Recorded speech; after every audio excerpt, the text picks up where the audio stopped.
Socializing after going through a major life event can be very interesting. I want to share some insights from my experiences, but before I do, I want to specify that I'm an extrovert, so I'm very communicative by nature, and the others that I'm only going to speak to the experience following my time as a primary caregiver for my mom who had non-Hodgkin lymphoma. I'm not going to speak about the experience of going through a medical crisis yourself and then having to socialize like I did after I had Hodgkin lymphoma. That will be a completely different video. There's two categories to socializing. Either you are talking with someone that you know or someone that you do not know. So we're going to start with the former.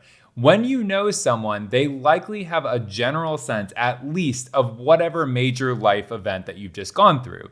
The details that they know will vary depending on the degree to which you are close with them and how communicative you were throughout the entire process. So there is a spectrum as you're entering any social situation with people that you know.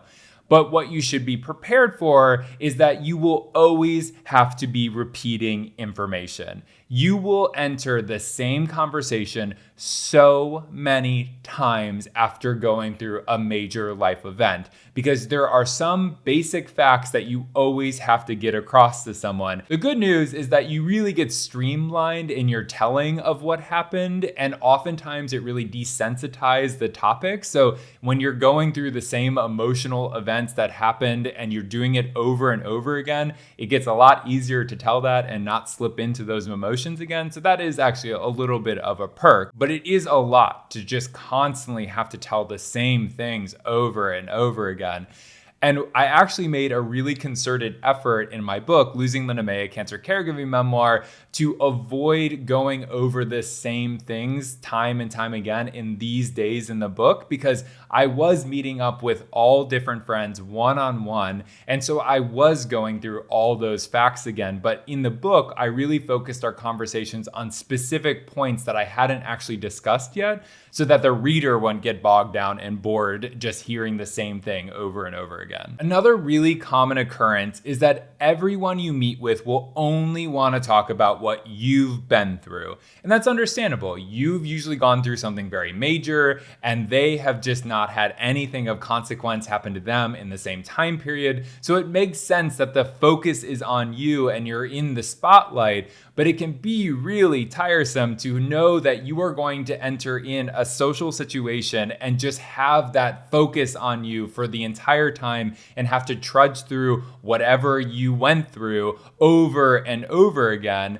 And the other thing is that most people can't relate to what you've gone through. So it's a very one-sided situation usually. And all you get as you are sharing these details is, "Oh my God, I'm so sorry. That's crazy. I can't believe you had to go through that. How did you survive that? How are you standing here still? I couldn't do that. I couldn't have been through everything that you went through and still be standing." And so that is just the conversation. You're sharing all this information and all you're getting is newt. Like there's nothing else that you're getting from them.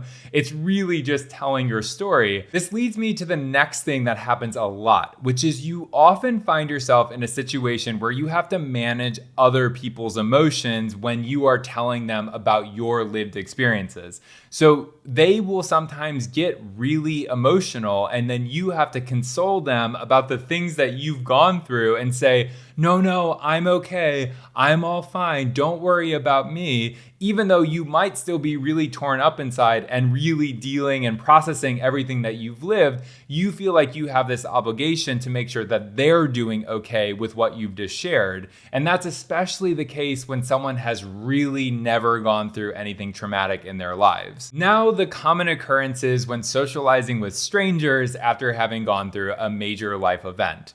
The first is captured in one of the moments I included for September 5th in my book, where I'm at my friend Brett's place pre-gaming before a night out. The only person I really know is him, though I also know his boyfriend at the time as well. The rest of the people at the party, I do not know at all. I clung to Brett because I didn't feel like I had anything else I could discuss with the other attendees. I had no cultural touch points, so I couldn't talk about the latest Broadway show that had opened or anything else that was going on in the city. I couldn't talk about restaurants, which is such a big thing in New York. It's just, oh, I just went to this new restaurant. You have to check it out, blah, blah, blah, blah. And then I couldn't talk about work even. Yes, I was filling in at the family dental practice in my mom's role, but that would require a lot of explanation and would just lead me to the circumstance that I didn't really want to talk about with strangers. So what was I supposed to do in that moment? That's why I just avoided the situation and didn't talk to anyone. But inevitably, you will talk to someone who you do not know, and you will land on what you went through. And then you have to figure out a way to make it palatable to someone who knows nothing about you or the circumstance, which requires a lot of mental gymnastics. Sometimes this is actually really fantastic, and you find someone who actually relates to what you've been through or wants to dig in deeper with you in a really meaningful way, and maybe you make a friend out of it. But most of the time, that person you're talking to realizes that they are now in a very serious conversation that they don't particularly want to be having, especially if it's in a really fun setting. So they are looking for exit strategies like, oh, my friend just walked in. I need to go say hi to them. Or, oh, I just finished my drink. I'll be right back. Let me just go to the bar. They never come back. Then you're just sitting there feeling like, oh my God, I'm a social pariah. No one will want to speak to me. That person's going to now tell that other person that I went through this and to stay away from me because it's going to be this crazy conversation that they don't want to be having when they're just wanting to have fun. It's not a great experience. Adding another layer onto it, when you're single and you're trying to socialize after having gone through a major life event, you also can feel really undesirable, especially when you are in a really unglamorous role, like having been a primary caregiver and you've been changing your mom's diapers, and now you're back in a social setting with a bunch of hot people. You haven't been able to work out. You've been eating like crap. You don't feel your best. And now you are suddenly trying to think about yourself in a romantic way again, or see yourself as an eligible bachelor. That is really hard to wrap your mind around. Also, because I was carrying all this baggage from the experience that I thought would be really undesirable to someone. To me, I felt like I was a downgrade from what they could go after because I was emotionally damaged at that point. And I had to process what I had lived through. So I was not going to be the most ideal bachelor. However, I did actually go home with Tyler that night, one of Brett's friends, and I find out the next morning that Brett had told him about what I had gone through, and that actually made me more attractive in Tyler's eyes.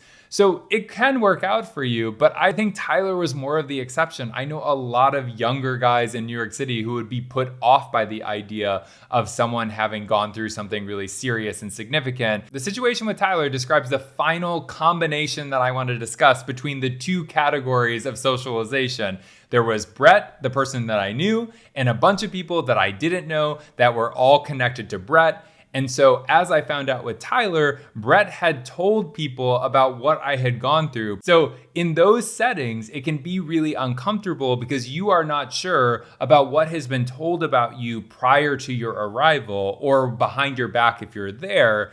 And that can cause you to have a lot of paranoia because you might be thinking, oh, these people don't want to talk to me because they know what I've been through, or they're dancing around this subject. I can tell as I'm talking to them that they just know about this situation that happened to me and they don't want to go there with me. So it causes this really uncomfortable situation that just can really exacerbate what you're already feeling about being awkward and isolated. So that leads me to some advice for people who've just gone through a major life event and are starting to be social again. The first is set boundaries. Tell people exactly what you're comfortable with and what you're not comfortable with. So in the case of Brett, I could have told him, please don't let anyone know about my circumstance because that will make me feel uncomfortable not knowing if people are aware or not. Or if you're several days into meeting up with friend after friend and having to rehash the same stories over and over again, just say to them, I'm feeling really burnt out right now about talking about this. I know you really care about me and you really care about what I went through,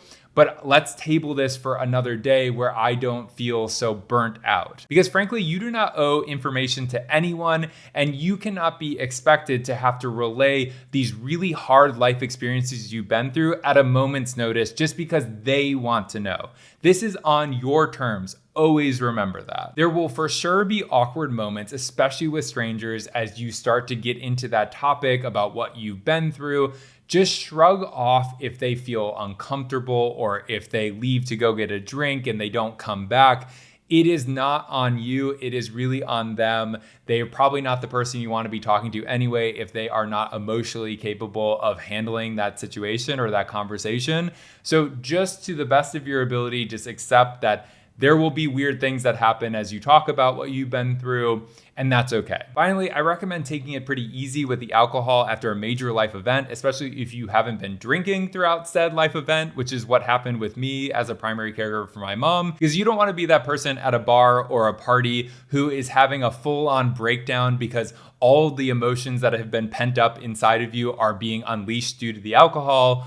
Or you don't want to be that person who is just spilling every little detail about what you went through to all these unsuspecting individuals who are surrounding you, which you normally wouldn't do if you hadn't been drinking profusely. Being social after a major life event is very important, and don't shy away from it because of everything that I've just mentioned. Just be aware that things will occur over the course of your time reacclimating to life following a major life event.